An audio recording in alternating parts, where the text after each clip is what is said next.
Hello, hello, hello. How are you guys doing this evening? It is currently 2:39 a.m. on this freezing cold Friday evening going into Saturday morning. It is currently 14 degrees outside. Let me tell you about my problems. Okay, let me tell you about my problems. First of all, I just left my house and I was listening to like 2 minutes of the world's worst true crime book in the world, The Third Rainbow Girl. I have like 45 minutes left of it until I'm done with it, which my plan had been to finish it today while I was like driving around doing stuff. But I was so busy today and doing other stuff that I didn't listen to the audiobook at all. So I was like listening to like just a couple minutes of it pulling out my driveway. So then I turned on this, I was like, I need to just listen to some music for a second and kind of chill out. So I was listening to this 53 chill channel on Sirius, which I love it so much. And it's like very like lounge. It says dance electronic, but it's really just like loungy electronic music. And it reminds me kind of like, well, I mean, now like loungy electronic music is kind of like a whole genre of itself, but like the very first time I ever stayed at a W hotel was in Chicago, and it was the W Lakeshore, and I remember they had like these CDs in the rooms. It was for my mom's 60th birthday. And they had these CDs in the rooms, and they played like this very cool loungy music. And I actually bought one of the CDs in the gift shop because I love the music so much. And I do know that I actually have that down in the basement. I know that for a fact. But anyway, so the song was playing, The Streets of Philadelphia by Bruce Springsteen, which I absolutely love that song. And I love that movie, Philadelphia, even though it's so sad. But this mix has played on here before, and I have like really wanted to get this mix of this song.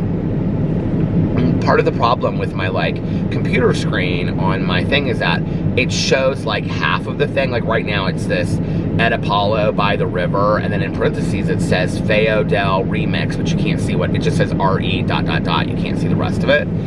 And so I feel like there's got to be a way where you can see the whole screen. I don't know. But anyway, so I can't see who the Bruce Springsteen mix is with. So I was tagging it on Shazam, and it tagged like 3 different songs. You guys, I tagged it 3 different times because each time it didn't come up with Streets of Philadelphia. So I kept on tagging it, and it tagged 3 different things. So then I just was like, okay, whatever, just give up. So then I was getting my camera ready, and to like turn off my camera, this car is coming, to turn off my camera and to turn it back on again, because that's how I get like a clear picture sometimes when it gets out of focus, you know? So when I'm messing with this, trying to get this started, sometimes it gets out of focus, so I'll turn the camera off, and then I'll turn it back on. But I was holding it down here, and so it like took a picture of like, from like here up, and then, so of course it's like a picture, you know, of my stomach and like this part of this lower extremities of my face. And so then I'm like, oh, I'm like deleting the picture, because of course I have to have a clean memory card, right? So I delete the picture, turn the camera off, turn it back on again, and I go to start it, and I hit the picture again. I ended up taking like 4 or 5 pictures of myself, and then I was like, okay, I need to be very, very careful about this. So, are you ready to vlog? I have my water, and oh, so thirsty for water tonight. And I have coffee that I just made. I think this one is spiced gingerbread from that Crazy coffee company, which I love. And let me just tell you, I have had the most fantastic day, but Alex went out and did some stuff with his friends tonight, and so I was by myself at home with the dogs, and so I watched an episode of McMillions and ate leftovers, and these leftovers that I ate, they totally killed my stomach, you guys. Like, my stomach was, I lay down afterwards to take a nap, and my plan had been to get up at like 11:30 and vlog, and then I wanted to listen to the rest of this audiobook and finish it once and for all, since I only have like 48 minutes left of it, and then I want to go into something else, which actually I didn't think that I would finish the book until tomorrow night. So I'm like, I'm finishing the book a day ahead. I'm really happy about it. So, yeah. so let's see. So that was going to be my plan, but I ended up sleeping until like midnight. And then I got up and my stomach hurt so bad that I just laid there in bed with the dogs. And then Alex got home right after that. And so he was in bed playing his game. And I was talking to Tucker about telling Tucker. So, I like talk to the dogs and I like create these storylines. And I was online. I was telling Alex that I had been talking in my vlog about, do dogs talk? Like, I've been really wondering that lately. Like, I know that this is silly, but, like, I've really been wondering lately, like, how do dogs talk to each other, you know? Because Boo and Tucker are litter mates. They've been together for 12 plus years. They've never spent a day apart. Like, there has to be some form of communication. I just can't imagine that for 12 years, they're just two beings next to each other that have coexisted and they've never exchanged any kind of communication. I mean, I'm sure that there's some kind of communication pattern there. And it even makes me wonder more that because Boo and Tucker have been together every single day and they are litter mates, that I wonder if they have created their own communication patterns that maybe other people wouldn't clue into or other dogs wouldn't clue into because they just know each other, right? So I've become, like, I wouldn't say obsessed with this, but I've been doing my fair share of research. So I was reading these articles tonight on the internet about dogs, how they communicate with each other, and it's posturing and their paws and how their head is and how they look with their eyes. That's not what I want to know.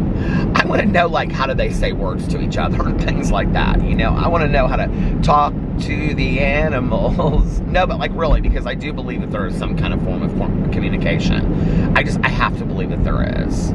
So anyway, I don't know what that is, but dogs do seem to say something, like, with their eyes a lot.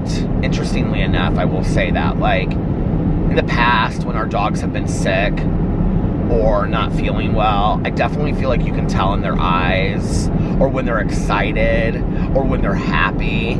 Our dogs kind of do this kind of, like, thing with their mouth when they're real happy and excited. Pee-Pee did the same thing. Pee-Pee really seemed to kind of be able to speak, like you really could understand. It almost seemed like with Pee-Pee, like what was going on with him. And Boo and Tucker do too, but like it's, you know, I mean, after so long of knowing the dog, it's like I can kind of tell. So anyway, but I was reading these articles, but in this one article, like at the bottom of it, it said, do you want to teach your dog 4 fun tricks? I was like, sure, of course I do. My dogs are 12, you know, they don't know any tricks. They don't even know how to sit. So anyway, and I've tried so hard to get them to sit. So I was reading these and it was like, shake, spin, roll over, and kiss. And so I said, well, I have so many different words for Tucker, but different nicknames. But I call him, I was just talking about this the other day, wasn't I? I call him Tucker, and then I call him Tukes Marine. I don't know why I call him Tukes Marine. Alex used to have a friend, and her maiden name was close. Her name was like close to that, but that was not how you pronounced it, and I always mispronounced her last name. And so one day I said, so Alex was like, her name's not such and such, her name is this, and I go, oh, Tukes Marine. Because I kept on saying something like Doreen or I don't remember, but anyway, so that's how I got that name.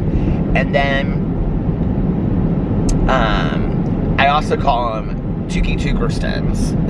That's his stage name, Tukey Tukerstons. And so tonight I was like, Tukey Tukerstons. He was like laying across my chest. He was like right here on my chest. And so I was like, Tukey Tukerstons. I said, do you want to learn some tricks? And Boo Radley was being a snob. He was hanging out with his dad. He didn't want to come over and give me no kisses or anything. So anyway, so I was hanging out with Tukey Tukerson. I said, Tukey, do you want to be a movie star and go on tour? I said, here's what's going to happen. And this is so funny because like Alex just lays there next like he doesn't hear me, but like then he'll start laughing, you know. I said, we're going to go on tour. It's going to be real fun. And Alex goes, on tour? And I said, yeah, me and Tukey Tukersons are going on tour. Boo Radley can come too. And I said, Tukey, I said, we're going to go on tour, and it's going to be like the circus with Tukey, like a Cirque du Soleil show. And it'll be Tukey Tukerston and his 4 tricks. Of course, Alex starts laughing because it's so dumb, right? And I go, Tukey, it'll be up in the headlights, or up in the spotlight. Tukey Tukerston and his 4 amazing tricks. And I said, and of course I'm doing this real exaggerated, right? And I go, oh no, whatever, the first one was shake. I go, he can shake, he can kiss, he can spin, he can twirl, he can do 4 tricks. Tukey Tukerston can do it all. And I'm like laughing, and Alex is like, you're so dumb. And I go, Tukey, I can't even wait to go on tour. It's going to be so much fun. And I said, they're going to put us up in a hotel, and they're going to give us restaurant vouchers. I said, we'll be able to eat whatever we want to eat. I said, of course, they'll probably put us in those hotels, you know, by the truck stops and stuff like that. And then we'll have to go eat at the truck stop. I said, but I don't mind. I like mozzarella sticks. Do you like mozzarella sticks, Tukey Tukerstons? And of course, he's just looking at me the whole time, right? And I said, and then there'll be special people that will do your hair. They'll do roller sets, and they'll do your nails and stuff like that. I said, it's going to be real fun. And I said, we're going to be on tour. And I said, you can have all the things that you want to eat, all because we're going to have these wonderful restaurant vouchers, you know. And he just kept on looking at me. He was so excited. Of course he would be. Why wouldn't he be excited? So anyway, me and Tukey Tukerson are going on tour, and it's going to be fantastic, and I can't wait. And Boo Radley is going to come with us. He's going to be the assistant.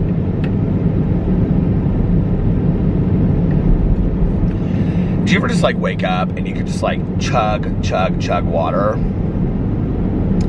I think it was I ate like 3 pieces of pizza with that greasy garlic dip from Papa John's that I had left over.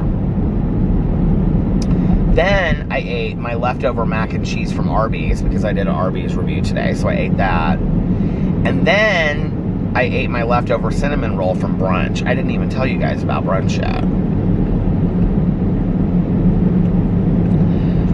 And I feel like I woke up and my whole body was detoxing. Do you ever feel like that? And I was just like, oh my God, I need water. And I just stood there in the kitchen sink and just like, I love cold water when I wake up. Especially like in a tin mug. I have this tin mug. I don't know why, but back in the day, my mom had this little tin like mug. But this isn't the one that I use anymore. But it reminded me of Little House on the Prairie. And there was that one, and then I have this, and like Alex has wanted to get rid of this mug before because I never use it for anything, and it's real small. But it's like this clay and glazed, like somebody made it, you know, like at a clay, like at a pottery, on a pottery wheel or something. But it's like this small, it's like green. I'll just show you guys in a video. It's green, this mug, and it's like a clay pottery wheel mug, but then it is glazed. And I love to drink cold water out of it in the middle of the night. But anyway, so let me tell you about my day. I had such a fantastic day today. So Alex had to go to work super early this morning because he had this meeting thing at like 7:15. He's been getting to work between like 8:30 and 9. He's been sleeping in a little bit, which is nice. But he's been staying till like 6. So he has been like going into overtime like on Thursdays. And so like on Fridays, he really only has to work like 3 or 4 hours, which is really nice. And so on Fridays, he's usually off by 12 or 1, which is awesome. And so he had said to me, because I got, you know, of course I was up at 3:15, 3:30 in the morning and have been going ever since. He said, do you want to meet me for brunch today? And I was like, yeah, that would be fun. And he was like, well, we can go to this restaurant, Rise, in Fishers, that he goes to sometimes with his girlfriend. This Fishers district is really cute. And there's like some hotels and apartments and shops and restaurants. And the restaurants are really cool. There's like a steakhouse in there called 1933. It's a really cool steakhouse a lot of people go to. But that area is really fun. They have like a Nicey's, like the ice cream bars there. They have a Shake Shack. They have this, I can't remember what that restaurant is called, H3 or something like that. They have like hummus boards and charcuterie boards. And this is like an area where I would say late 20s to 50s, like professional people go out on the weekend and they walk around and, you know, go out to dinner and then go somewhere and have drinks afterwards. But it's like this real, like, cute, safe little area called Fishers District. It's really cool. And it's like right by where Tanya and I have gone to get fountain pops for 20 years. And it's so funny because forever it was just like this field. And now they've turned it into all of this. But it's like a really nice area in there. And so I had never been to this restaurant called Rise because we usually always go to the same place for brunch. And I was really excited about it. So I got done with my vlog. And then I listened, you guys, to so much of my audiobook last night. I mean, I listened to like 2 hours of it.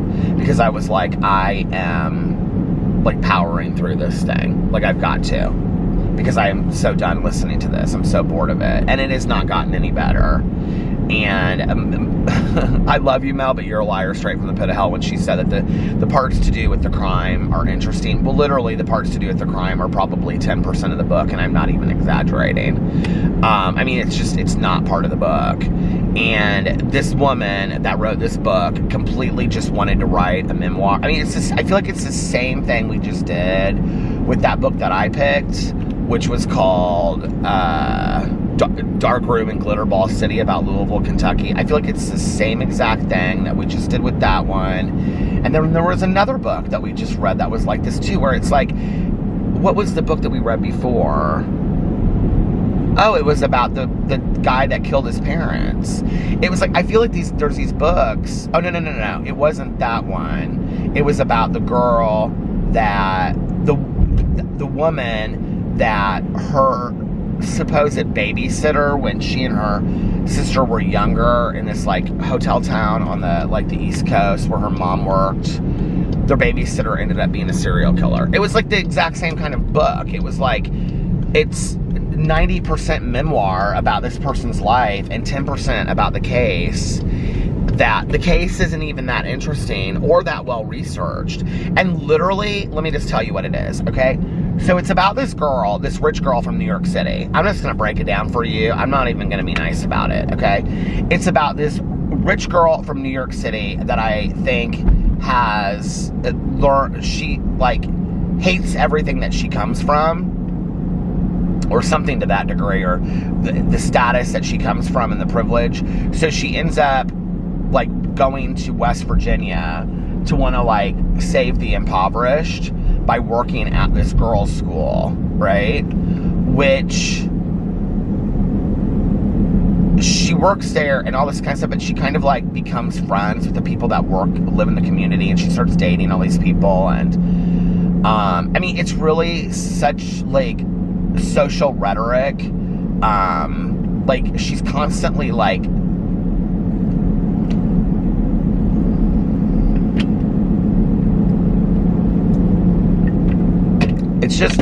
it's a lot, you guys. I mean, she's spouting off all of these words, you know, and basically thinks that she's better than everybody else and has figured out the world in a way that nobody else has figured out and all this kind of stuff. It's just a lot to read. And it's just her story about living in this town. It really has nothing to do with these rainbow. And then the thing about it is, well, this is what I was going to say. So during the parts where she is talking about the case, which is about these two girls in the 70s. Well, there was 3 girls actually in the 70s that go missing because they were traveling, they were like hippies, and they were traveling to this rainbow gathering, and then they find their bodies and they were murdered, okay? And there was supposedly a third girl with them, which is why they called it the third rainbow girl, but that part is so not interesting, that why they even she called the book that, or focused on that, is like, it doesn't even matter, right? Because the third rainbow girl is not dead. She's alive and she testifies in the case and everything like that. So there's really no reason to even call it the third rainbow girl, because it doesn't make any sense whatsoever. But here's the thing, that if she had taken any bit of time to, like, she does interview the family, but she doesn't really paint any kind of picture of what these women were like. You know, had she taken any time to really paint a picture of what they were like, you know, and more of stuff like that, and what their lives were like right before they went, because she doesn't really do that. And you can tell she didn't research it at all, because they were living like out west and they had moved away, and she talks about being in their family towns, because all she really wants to do is talk about how she lived in this town. Well, what was very telling to me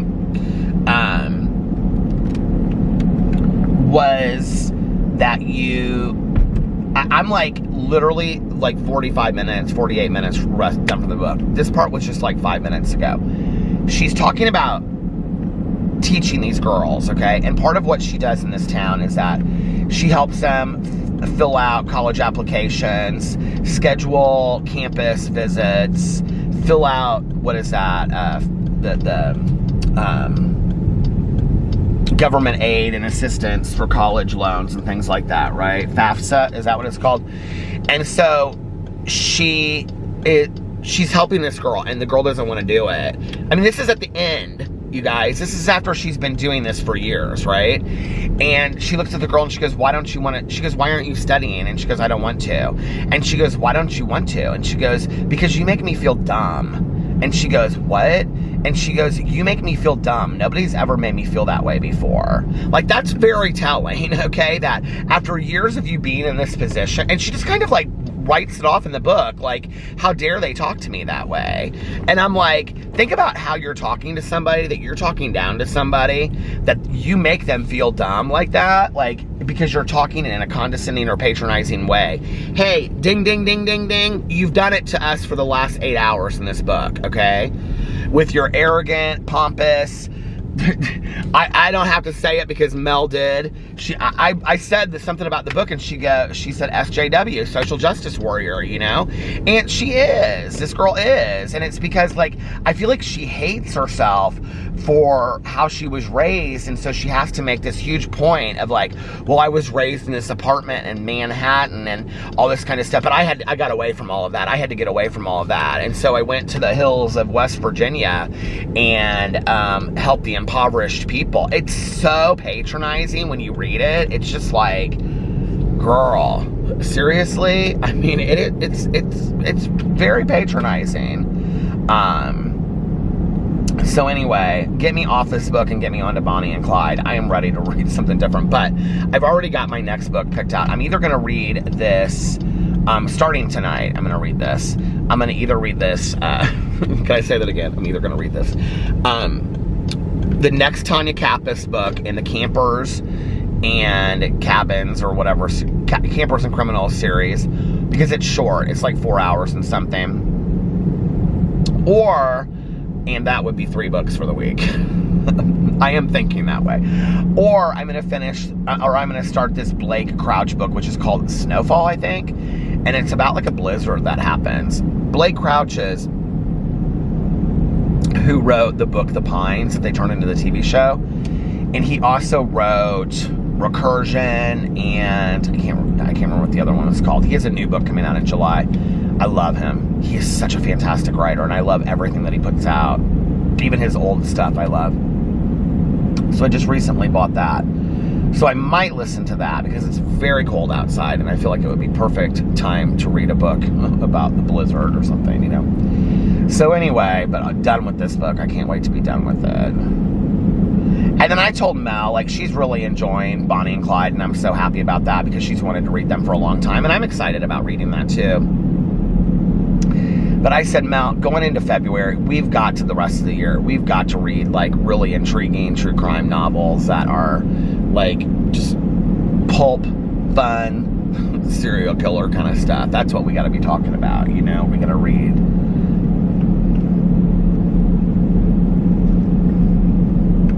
Yeah, I would not recommend this book to anybody, and I can already tell you, unless something majorly changes in the rest of the book that I have to listen to, the rest of the 45 to 48 minutes that I have,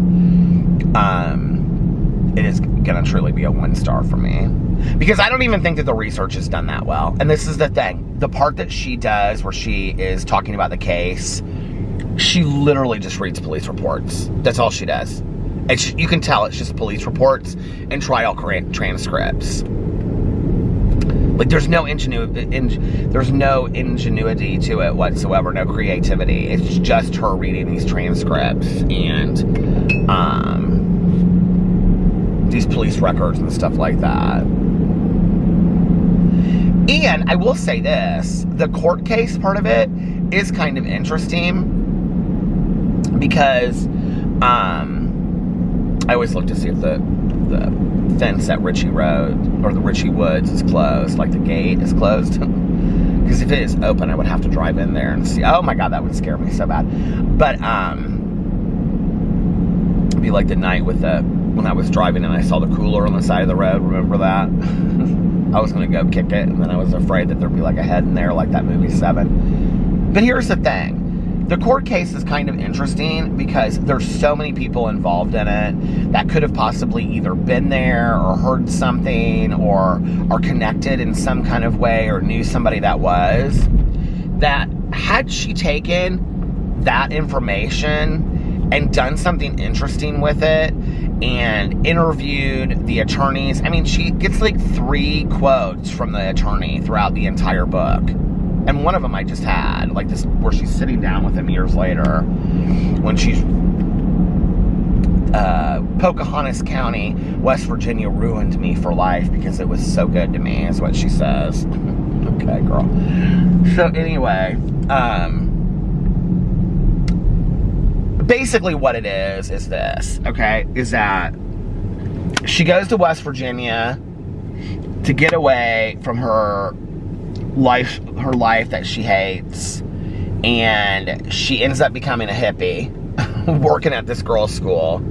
I mean, there was even a line in it when she's working with this other girl, and she's got a boyfriend in college. Like, this is like the first time she does this internship there, and it's like in the summer. And she says to this girl, she says, I don't want to be the girl that doesn't shave my legs except for when my boyfriend's coming to visit on the weekend or something like that. And she said, and this girl looks at her and she kicks this rock and she goes, you don't want to be, but you are her. Which makes me think of like whatever happened to Baby Jane. But Blanche. But she's like, you don't want to be her, but you are her. And it's like this internal fight that she has with herself through this whole book of who she wants to be and who she like isn't and can't be or something. But it's like, I don't know, like the book is not fully realized because she never really realizes that about herself, right? Like she doesn't really realize that the book is about her struggle, not anybody else's. So she moves to this town in West Virginia and she becomes friends with all of these like, I was going to say grassroots, but what's the, you know, bands like, oh shoot, or the, you know, like, what is the word I'm looking for? I always think of Marshall Tucker Band because I used to see them in concert a lot, but like, bluegrass bands, things like that. I was going to say grassroots, but bluegrass bands, banjos and stuff like that. And she starts to play the banjo and the guitar. She turns into a hippie. She becomes a hippie is what happens, right? And so basically what it is that she relates to these girls' stories on some level and how this town was not okay with hippies. But then she spends the first 3 hours of the audiobook talking about how this book or how this town was basically built on communal living and hippies. I mean, it doesn't make any sense whatsoever. I'm so lost by this book. I can't wait to get it over with. It's horrible. I'd love to sometimes just put these people in front of me and be like, what were you thinking of? Like, what were you attempting to achieve in this novel? And then we feed the ego of some of these people by having them on TV shows and interviewing them about these fantastic intellectually driven researched novels that are basically just reading police reports and saying, what a fantastic job you did with this piece of literature. This piece of documentary literature is just amazing. When you were at Smith, did you realize, or Harvard, did you realize that when you went down to the hills of Appalachia, that you would one day become like those people? Oh no, I never had any idea whatsoever. I mean, it's just ridiculous. And then we like Phoebe. I mean, like, you want to talk about a humble book. It stopped. You want to talk about a humble book. When I read that book, Educated, by that Tara Eastover, Westover, whatever, that book was fantastic. My cousin Caroline told me to read that. Well, first I had read Delia Owens' Where the Crawdads Sing. Oh, so good. So good. And I think I read that during lockdown, sitting in the driveway. And Caroline had told me to read that too. And I had bought that book and I had like not read it for like years. I have these books that I have like sitting in my audio library. You guys, I literally have like 300 or 400 books in my Audible library that I have never read, that I bought years ago. I mean, I could name you some books that were bestsellers like 2 or 3 years ago that I've never read. That like, there's that one book that I always see in there and I always think I need to read this. Where'd You Go, Bernadette, or whatever, that they made into a movie and everything like that. I don't think that the movie's supposed to be fantastic, but I think I have every Liam O'Yeardy book. You know, I buy these books because they'll go on sale, or there'll be a sale on, you know, whatever. And then I don't end up reading these books because I buy new books that come out, because I love to buy books. And I get excited about reading a new book or whatever. But anyway, so I read Delia Owens' Where the Crawdads Sing. And then right after that, Caroline recommended that book Educated to me, which was nonfiction. Where the Crawdads Sing is fiction. And it was about that girl that grew up and her parents didn't allow her to be educated or go to school. And so she was self-taught. And very kind of...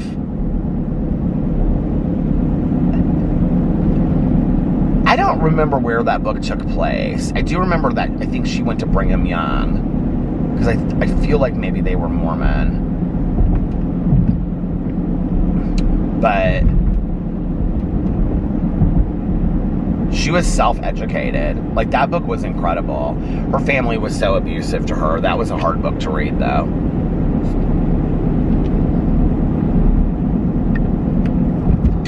But a really empowering book to read as well. You know, people, when I talk about letting go of toxicity and negativity and chaos in your life, and even if it's your family members, like, you deserve to live a life that is chaos-free and negativity and toxicity-free. You deserve that, you know? And people will say, but how do I do that when that's my mom or dad or my sister or brother, right? Read that book, Educated. Perfect. She'd have a relationship with her family to some degree if they would take any kind of ownership over what they've done, but they don't want anything to do with her, and she doesn't want anything to do with them. And she is sad about it, and she's honest about it, you know? Can I just tell you, I have to say, like, I am very rarely impressed with things that happen on The Real Housewives. I don't know what just made me think of this. I was just thinking about, like, where we learn lessons from, you know, pop culture wise. Like, I read a lot of books, obviously, listen to it. Read a lot of books, been a lot of places, watch a lot of documentaries. No, but I read a lot of books, listen to a lot of audiobooks. Although I am reading that Heartbreaker graphic novel right now. Oh, it's so good. It's so, so, so good. Alice Oseman's next book, her, like, fiction book, comes out, I think it's called like Unlovable or Lovable or something like that. It comes out like March 2nd. And I went into Audible because I was like, does she have any other books coming out? Because I love Alice Oseman. Radio Silence and Solitude and all those books were so good. They're young adult books, but they're fantastic. And she writes like in this whole, like, you know, like Simon versus the Homo Sapiens Agenda, like Becky Albertalli has like Creekwood, where she writes about, and like Leah and Simon and all these characters, like they all come from Creekwood. Well, Alice Oseman does that, though, but in the UK. And so it's like Nick and Charlie and Nick's sister. Is it Nick's sister? I just started reading the graphic novel again. But all of these characters overlap, and like Aled and stuff like that, and they all kind of like overlap and intertwine and stuff. It's really well done. But anyway, her next book comes out March 2nd, and I went into Audible to see like when it comes out or if she had a new one coming out, and it said this book has been like will be delivered. It was like pre-order. I had pre-ordered it. It will be delivered to your library on March 2nd. Alice Oseman should be so happy that she has me as a fan, and I just started listening to her books like a year ago. I'm pre-ordering all her stuff. I pre-ordered the graphic novel, Heartbreaker, and anyway, I'm pre-ordering this, but I was, pre-ordering the next book, and I think they're making the Nick and Charlie graphic novel Heartbreaker. I think somebody told me they're making it into like a Netflix series or something like that. Anyway, I was talking about like where we learn things from on like a pop culture level, like lessons, not just silly little stuff that we learn, but where we really learn things about ourselves or about other people, right? And I was watching The Real Housewives of Salt Lake City the other day, and I do have to say, I kind of have respect, at least up till now. I don't know what's going to happen as of, what is tomorrow, January 8th of 2022. So if anything happens after the fact that I say this, I do not consent to being held accountable to that. But as of to right now, I like Meredith Marks. I feel like she stands up for herself. I feel that she is somebody that has principles. I believe that she is somebody that has morals. I love that she is protective of her family. And I really like Meredith Marks on The Real Housewives of Salt Lake City. I didn't at first, I have to say, but she's probably, well, I love Heather. But Meredith, I mean, I love Heather as like a housewife, but like as Meredith as a person, like Meredith's somebody that I would have in my life as a friend. Like I have friends that remind me of her. Like she's just, I'm kind of surprised she's done a second season of The Housewives because she kind of seems like above all the crap, right? By the way, Alex told me tonight that Mary Crosby did not show up for the reunion. And I am a believer that if you don't show up for the reunion, you should be immediately fired.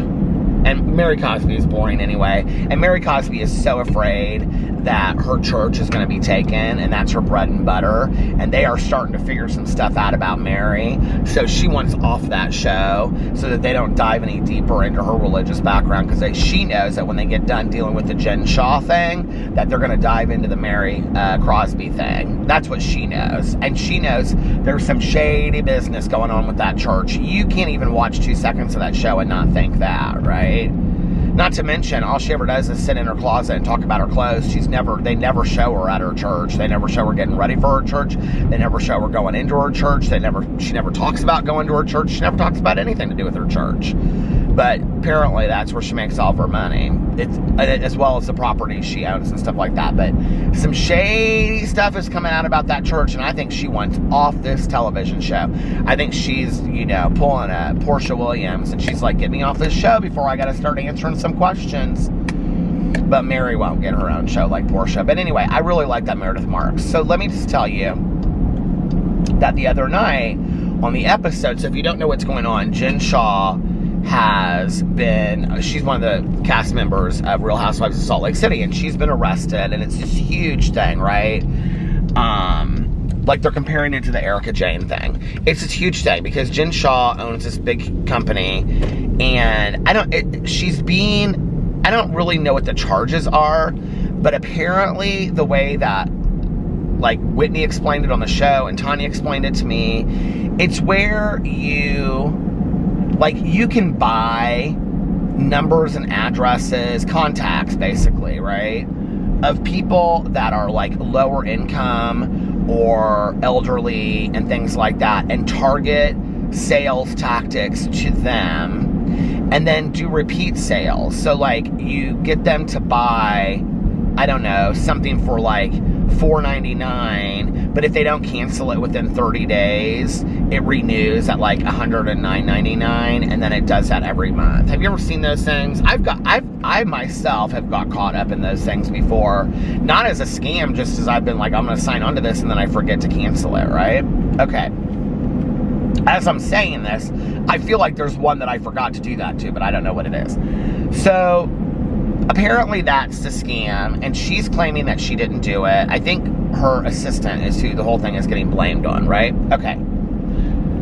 So there's been this whole conversation about, Jen claims that she didn't do it, but Jen reached out to each of the women. She had her number changed and gave them their new number and wanted to meet with them. And Lisa, who was one of Jen's closest friends, made her wait a week. And while this Heather like met with her right away, she made her wait a week.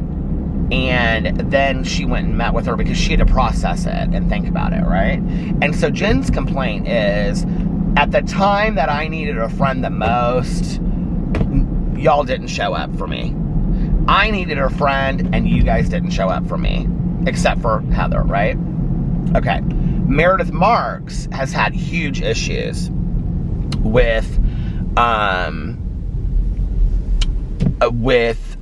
Jen Shah, because Jen Shah has liked tweets that were offensive to Meredith's son, Brooks. Okay? There have been other things as well, but that's been the main one, is that people were putting derogatory statements about Brooks on Twitter, and Jen was liking the tweets and other things and was just basically harassing them. And although Jen doesn't take a lot of responsibility for it, even though Jen and Brooks sat down and they had a conversation about it, and Jen took responsibility and said she was really sorry, and she would, because she and Meredith used to be really, really close, right? Okay.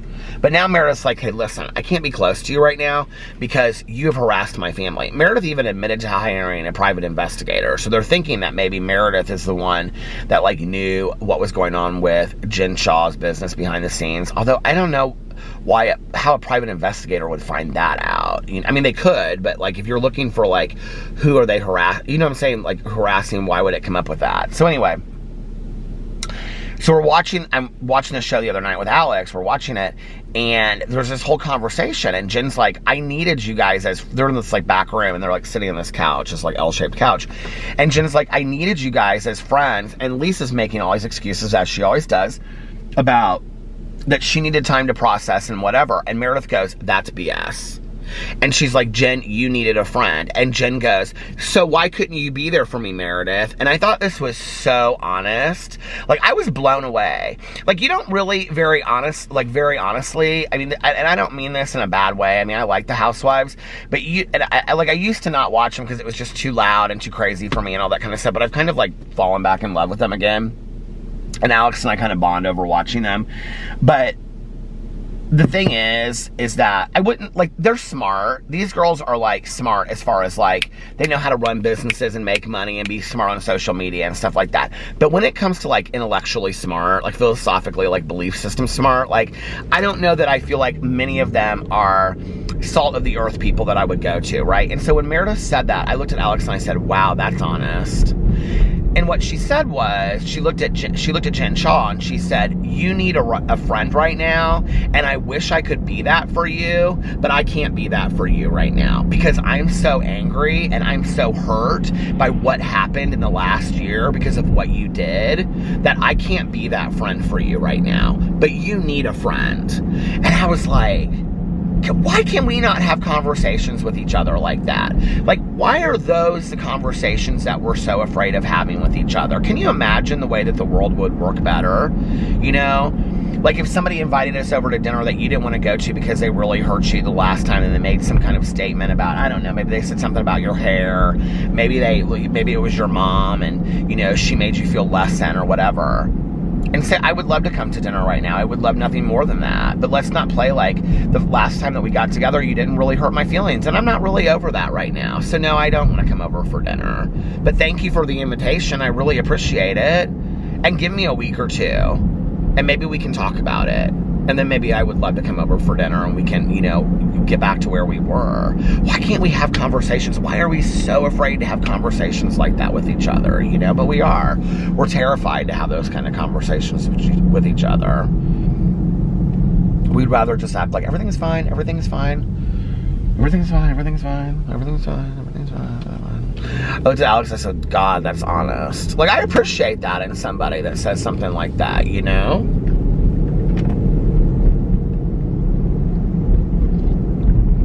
And I think that's also a way to address it with total candor, where you're not being rude or disrespectful. You're just saying, like, here's the facts, you know? Like, let's live in reality. Oh, the battery is dying. Let me pull over here while I am on the strip in Broad Ripple right here and change my battery. All right, I'll be right back. Okay, I'm back. So do y'all want to know how the rest of my day went? I'll tell you. Okay. So I vlogged, and then and then I listened to, now when I get done with this, I'm going to listen to that horrible audiobook, and then I'm going to start something new. I cannot wait to start something new. And my husband is already asleep. And then we'll probably do brunch or something tomorrow. Okay, we're brunchers these days. See?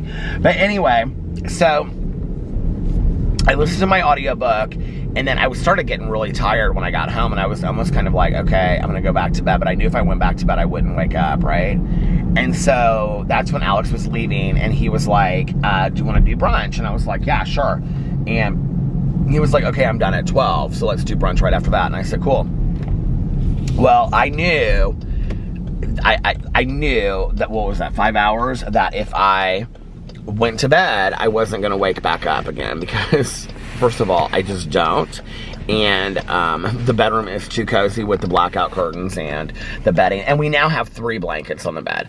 We have the new comforter, which I have to just tell you, this blue plaid comforter that I got, I mean, it's cute, but it's not comfortable, you guys. Like, it's real itchy, scratchy, because it's, like, new, you know, and it really, like, hasn't had, like, a lot of wear and tear on it yet. So Alex was like, well, why don't you put the other blanket underneath it and then the comforter on top of it? I go, because it's not comfortable all the way around, and it's just going to take some time to get comfortable. And it's so cold outside, you guys. Well, obviously it's, you know, 14 degrees outside, but it's like so cold that I'm like half tempted to, put the red plaid comforter back on, because it has the fleece underneath it. And it is so warm and cozy. I actually put it in the washing machine today. I washed it. I just remember that I forgot to put it in the dryer. I'll have to do that when I get home. So, I might put the red plaid comforter back on it. I like the green comforter, but maybe I need to wash it like twice or something like that. I don't know. Maybe 3 times. It needs to like soften up or something. It's just like so hard, and like, I don't know. So anyway, we have the blue plaid comforter on it. I love the look of it because it's two-sided. So like when you pull back the top of it, like when you fold it over, which I of course do because it has pillow shams and everything with it, so I make the bed every day. When you pull it back over, it's like the other side is like a different plaid. It's beautiful. It's really a pretty comforter. And it was like, it's a California king-size comforter, and it was like on sale for like under $100. Or right around $100 or something like that. And it's really nice. I mean, I'm glad that we have it. So, this car is like coming up right behind me. I don't understand why they changed lanes and then came up right behind me. It's like some old sports car. But anyway, and then we have the blanket that is so cozy that I got at Costco, the one that I had on the front porch. Okay, here, now they've switched lanes again. What are you doing, dude? And now they've switched lanes again. They're like, but that real cozy blanket that I got, like the twin size bed one that we have like out in the living room that Alex now uses as a blanket. But then I got like a king size one of that. Oh, look at those trees, they're so pretty out there on the porch. I got a California king size of that, or just king size that we have on the bed. So I have that over that comforter. And then on the end, I had nicely folded the new what do you call it? Velveteen. I love it so much. The new velvet, blue velvet. She wore blue velvet quilt. It actually reminds me of this quilt that my Aunt Kathy used to have, but I feel like the one that she had was like this like lime green color. It was beautiful, and it had like the little bucking in it. Like, where is that? What do we call it? Like the we call it something like that, where it looks like there's a button there, but there's not, and so it's like stitching. Oh, it's beautiful. Thank you guys so much for that. And so anyway, I had it folded so nicely. On the end of the bed, took it out, folded it, had it so nicely. And my husband today,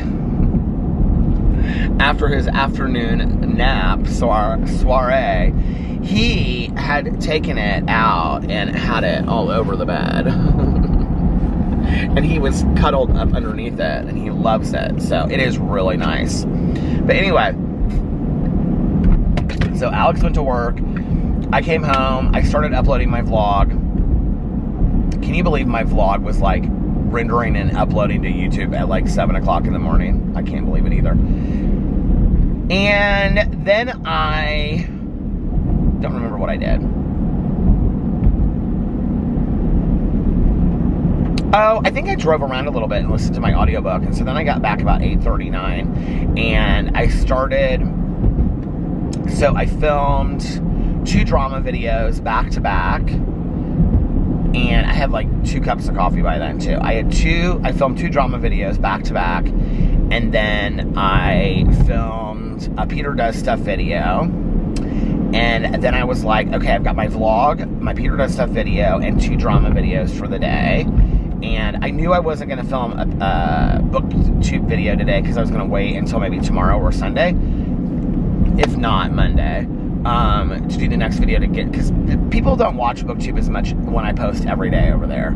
So I was going to wait, and I wanted to do a Peterisms video, and so I left my stuff up, because I had this recovery commitment this afternoon. So I left my stuff up so that when I got back from that, after lunch and then after that, that I could film this Peterisms video. But by that point, I got home. I was so tired, you guys. So I went and, so I got all that stuff going, got it all done. I was so impressed. I had like everything done, you guys, by like 11:30 this morning. I couldn't believe it. Now, mind you, I know people will be like, see, you should get up earlier in the morning. No, I don't want to wake up at 3:30 or 3:15 in the morning. I don't. I was exhausted pretty much the majority of the day. And my sleep schedule at this point is like just completely screwed. So, but anyway, I mean, it has been for a while, but now it's just like really, it's out there. So I got ready and I just like changed, put on a new t-shirt and like, sprayed cologne on, brushed my teeth and all that kind of stuff to go meet Alex for brunch. And we went to this place called Rise, and I think there's a couple of them. I know there's one up by us. This was the one in Fishers, and it was so fantastic. And I can remember like Alex and I were going to go there a while ago, like over Christmas and over the holiday break or whatever, and his holiday break. And I said, well, what kind of stuff is it? Like, is it like big hearty plates? Because I was really hungry this one day. Oh, I know when it was. It was when we went Black Friday shopping. Because we went to the couple places that we went. Did we end up going to Cafe? We went to Cafe Patachu that day. And the other place, First Watch, that we were going to go to was completely packed. So when we left First Watch to go across the street, Alex said, he goes, well, we could go to Rise, which is down the street. And I said, oh, I'm really hungry. Like, do they have big plates of food and stuff? He goes, well, it's really kind of smaller stuff, like just like avocado toast and stuff like that. Which, don't get me wrong, I love avocado toast, but I was like hungry for something more than that day. Well, he was wrong, because I went there with this mindset today that they're not going to have like a lot of big portions. And so I'm looking at the menu, and the menu was fantastic. I mean, absolutely fantastic. And they had some lunch sandwich specials. Most of their sandwiches were like chicken salad on a croissant, and you guys, they looked delicious. And they had other sandwiches on croissants. You could get a croissant to start, or a piece of like bread or a muffin, and then, or a cinnamon roll. So I got a cinnamon roll to start. The cinnamon roll was literally like this big, you guys. Like this thick and like this big. I'm not lying to you. Drenched in frosting. straight out of the oven. I mean, it was fantastic. It was absolutely fantastic. So I brought half of it home because I couldn't eat all of it. Alex ate some of it too, and he is not like a sweet eater for like brunch or breakfast.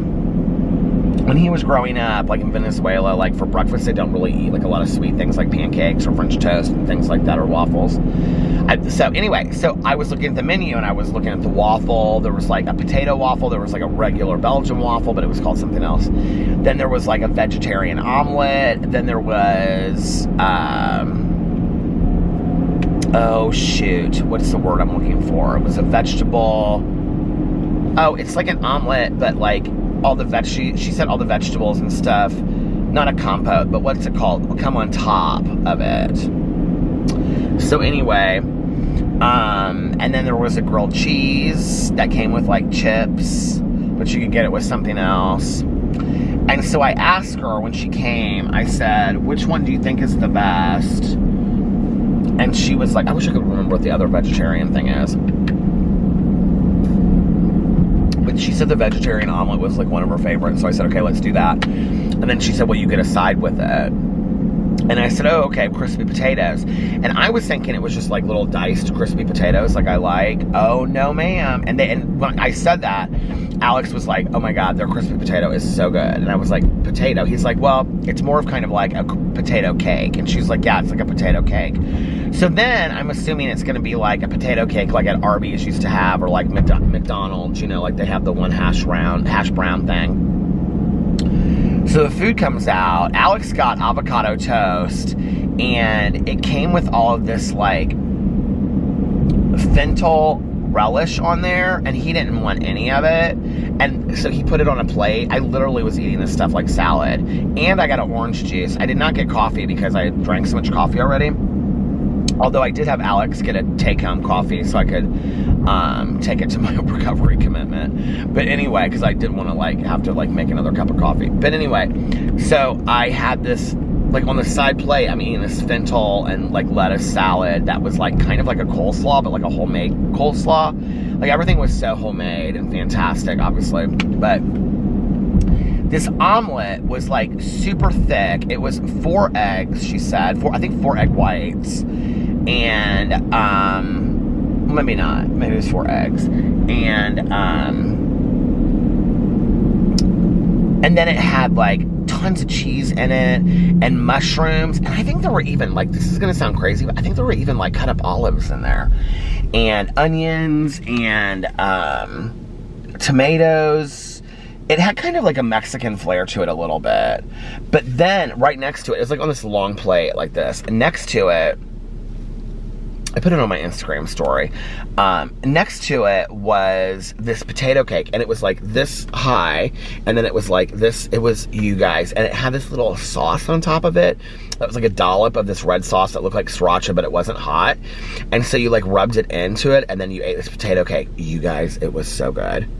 This is probably one of the best brunches I have had in a very long time. Alex is like, would you come back here? I said, oh, absolutely. Absolutely.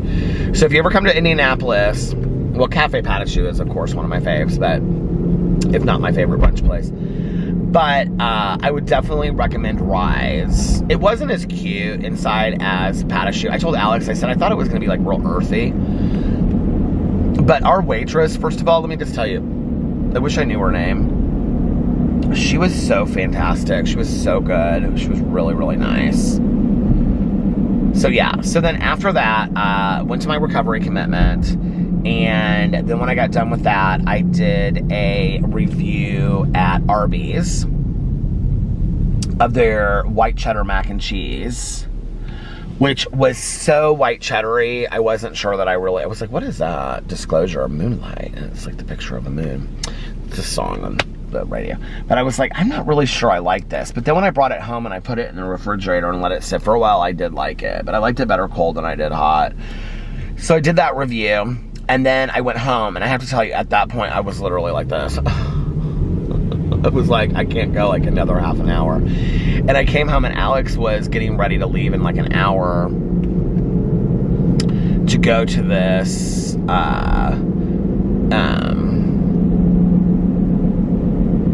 he he had a friend of his that like retired, so it was like a, you know, retirement kind of like going away party. And so he was going to that, and then he was going to this selfie museum thing tonight, which he said if I wanted to go, I could go. We had done something like it before at another place in Indianapolis. I was so tired. I probably would have any other day, but I was just like super exhausted, and I just was like, first of all, to like get dressed cute, to go take a bunch of pictures, like look nice. I just did not have it in me tonight. So I sat there and, I couldn't go to sleep because, so I came home and I started uploading my review video and getting that up, and I couldn't sleep because he was taking a shower and stuff, and the dogs were like up and down, up and down, up and down off the bed, and Boo Radley jumps down, but he can't jump back up, or he won't jump back up, and Tucker does, so I just was like up, so I was waiting for him to leave. I was just kind of laying there looking through my phone and stuff like that, and being bored and being so tired. And then, like, when he left, I couldn't sleep, and I was like, I haven't talked to Tanya Jean today, and she had called me late last night, but I'd been asleep. So I was like, I'm gonna go call Tanya Jean. And so I did, and then I called a couple other people and talked to them. But then I still couldn't sleep, so finally I sat down and I watched half an episode of McMillions. I'm almost done. I think I have like one episode or 2 episodes left. One and a half episode maybe. So I watched McMillions, and I had 3 pieces of pizza and that rest of that Arby's mac and cheese and that cinnamon roll, and my stomach is kicking. And I almost kind of have to believe it's the mac and cheese, because the pizza I ate the other night last night, and I didn't feel sick from that. The cinnamon roll I ate earlier today, and I didn't feel sick from that. I ate that macaroni and cheese today, and I feel like that's what did it to me. So anyway, then after that, I took the dogs upstairs, and we went to go lay down for an hour. Because Alex was going from that going away party to that selfie museum with a friend of his. So, and that was at like 8. And the other thing was at like 5:05. He was supposed to be there at 5, but he didn't get there until like 5:30. So, and then afterwards they were going to go out and have a couple drinks. So I knew he wouldn't probably be home till 11 or 12. So I was like, come on dogs, let's go lay down. They do know the words, let's take a nap though. I'm like, you want to take a nap? And they go running up the stairs. They get so excited. I think they just think that nap means,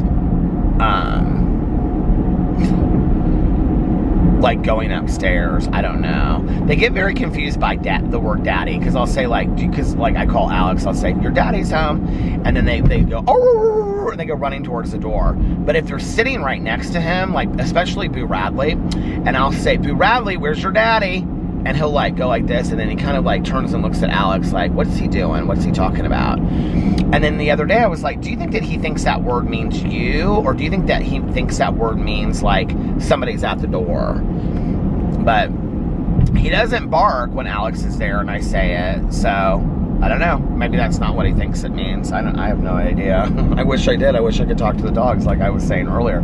We just had a full circle moment there, didn't we? So anyway, I took a fantastic nap underneath my 3 blankets of blues.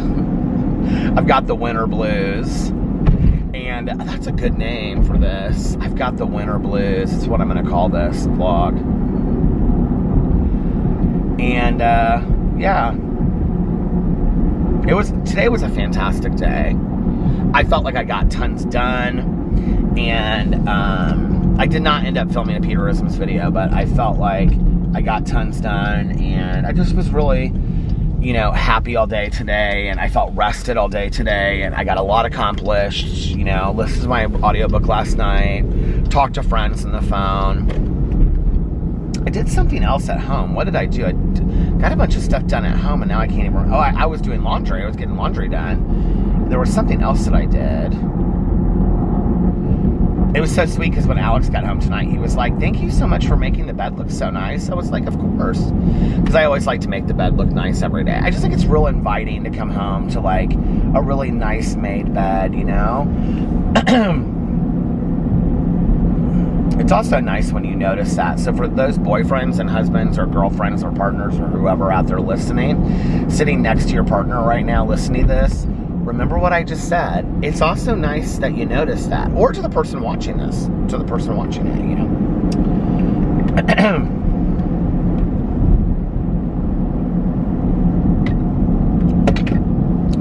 I feel like I'm starting to lose my voice by having talked so much today. 2 drama videos at almost a half an hour each. I vlogged last night at 3 a.m. I'm vlogging again now. A review video. I've been talking on the phone. I've been doing this. I've been doing that. Oh, Alex and I were figuring out trips that we are going to take. So we are thinking about doing a long weekend for Valentine's Day somewhere, like Chicago, Louisville, Miami, something like that. Not sure where for Valentine's Day. And then we might still even do like the hotel room for Valentine's Day. We'll have to see. But then we're also, he's got some time to use that he loses if he doesn't use it by a certain point.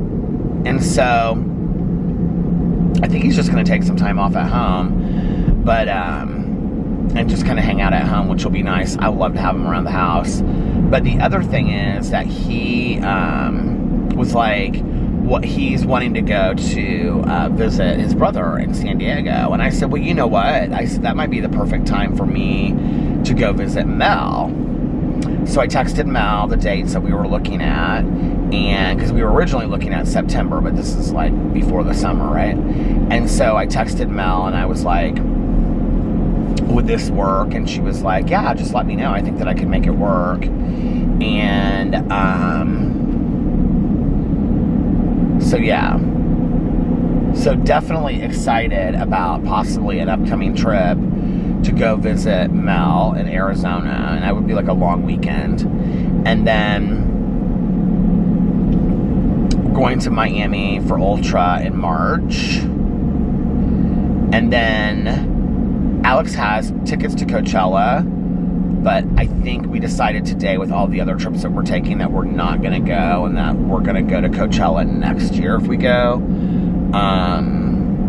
He really, really wants to go to Coachella. I want to go to Coachella too, but not as bad as he does. But the thing is, like, Coachella, like, I'm not 25, you know, and I know that there are a lot of those kids that don't want to do it that way. But like, if I'm going to do Coachella, like, I want to rent an Airbnb in, you know, Palm Springs and have a car and drive in. Like, I want to be able to, I want it to be somewhat comfortable, you know.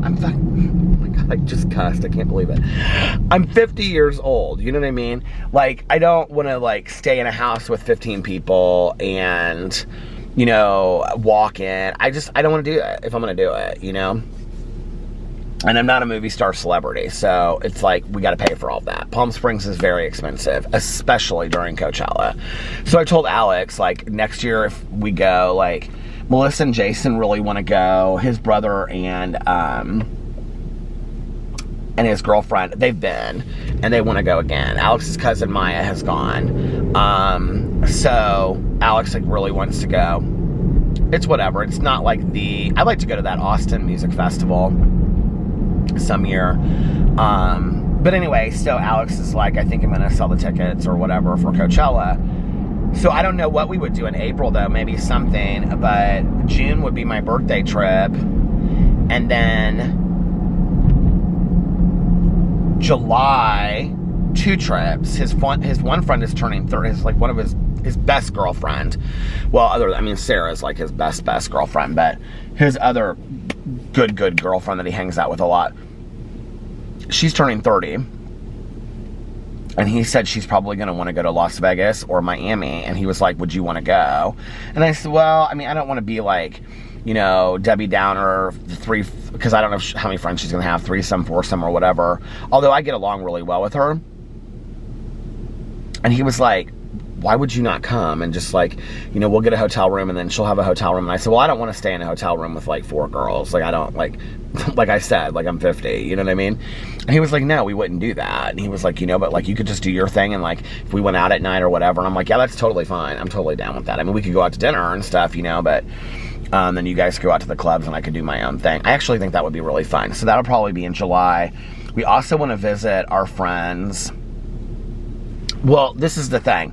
If me going to visit Mel doesn't work out, I was actually looking at a lot of the Airbnbs for the time that we're supposed to go, and it's like super expensive. So if that doesn't work, I may go to Denver and visit Susie. I haven't even run that by her yet, though. But if not, our friends that were just visiting from Denver, our friend and his boyfriend, invited us out to Denver, I think June, July. Probably, well, it would be July, for like a long weekend. And so I would, if we did that, we'd probably go Thursday, Friday, Saturday, Sunday, come back Monday. I probably would stay an entire day or two with Susie while we did that. And we talked about that today. Like I said to Alex, like I would want him to like come up to Susie's, have dinner, spend the, you know, evening there and the night and stuff like that. And then the next day he could go and hang out with Demi and his boyfriend.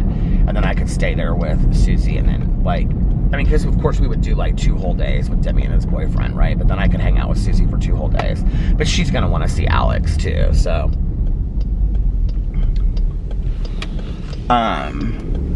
So that'd be July. Then August is our anniversary trip. I think we're kind of resigned to the fact that we're going to do our renewal next year and start planning it this year. Alex would have this wedding vow renewal, you guys, be like this $30,000 thing. I said, listen, I said, our vow renewals do not need to be more expensive than our actual wedding. He goes, I know that. I go, do you? Because you are wanting electric violinists at this exclusive restaurant in Miami with 100 of our closest friends, and we didn't have that the first time around. So, you know, I think we need to pull it in a little bit. I'm thinking more like maybe less than 10 of our closest friends, you know, maybe 3 couples or something like that, destination kind of place, and let's just have like a group trip at the same time. You know, he doesn't really love that idea so much. So he's like, but what about this person and what about that person? I said, people are going to be offended that we didn't ask them. If we have like, do it on a couples trip and it's like we just have 3 couples. I mean, the vow renewal is for us. It's not for everybody else, right? There's my favorite little house over there. So this August, we'll, you know, do something for our anniversary. If we don't go to Las Vegas, then I don't know what. And then we won't be doing Jason's birthday in September because that was like for his 50th, so we won't be doing that. And then next year for December, either doing a trip with Melissa and Jason, like they had mentioned Hawaii, but now they're talking about some other possible places, or we will maybe like do Mexico or something. So we've got like a whole year of like really good trips planned. And I would like to take a lot of like little smaller trips in between there too.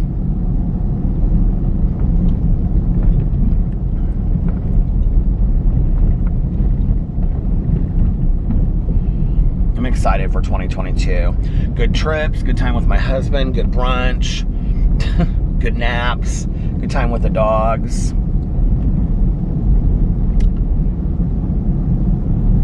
Good books, good movies, good TV shows, good friends, hanging out with you guys.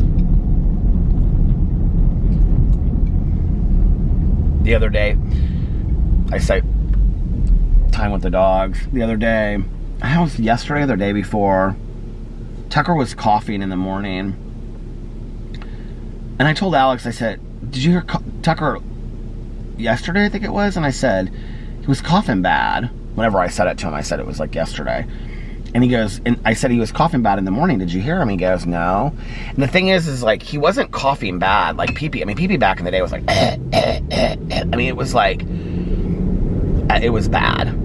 It wasn't like that at all. I mean, it was like, okay, that is so weird. Out in the middle of nowhere, there was like 2 people walking to their car like at 3:53 a.m. in this like gravel parking lot. True crime. But PP would like cough and cough and cough and cough and cough, and then like a half an hour later, cough and cough and cough and cough and cough. It was like very much like a cat trying to get up a hairball is how it looked.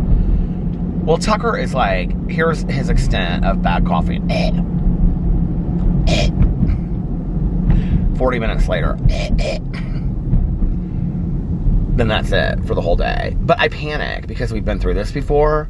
So I'm like, oh my God, he's like coughing really bad again. I don't want him to cough, you know, all this kind of stuff. Alex is like, he's fine, babe. He's not that bad. So I don't know.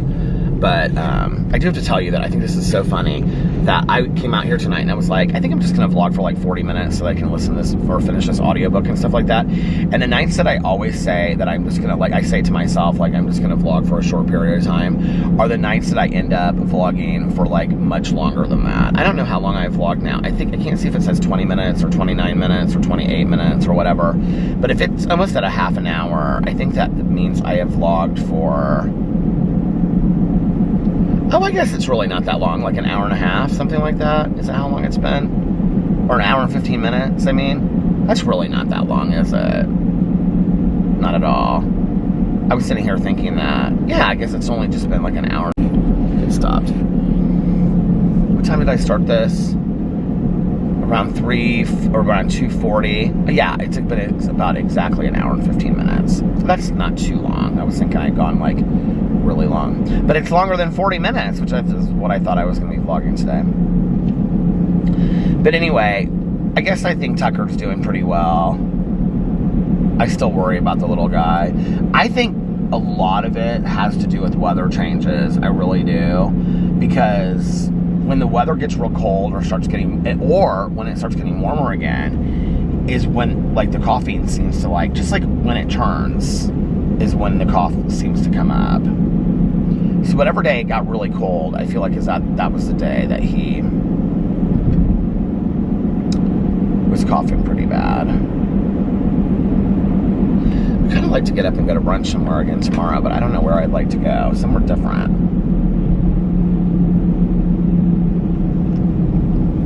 We've been to all the brunch places around us. I've never actually had the brunch at Cheesecake Factory, but it looks pretty good on the menu that they have. But I don't think I want to go to Cheesecake Factory tomorrow for brunch. Although we were sent a Cheesecake Factory gift card, and Alex's mom gave us, I think for my birthday, or maybe it was Christmas, I don't know, a Cheesecake Factory gift card. So we could go to Cheesecake Factory tomorrow for brunch. If I get a Cheesecake Factory for brunch, I'm getting a waffle. I think that I've heard that they have really good waffles there. But I think their brunch is served all day. Well, listen, you guys, I'm going to get off here actually now and finish this audiobook up once and for all and start something new. I'm really excited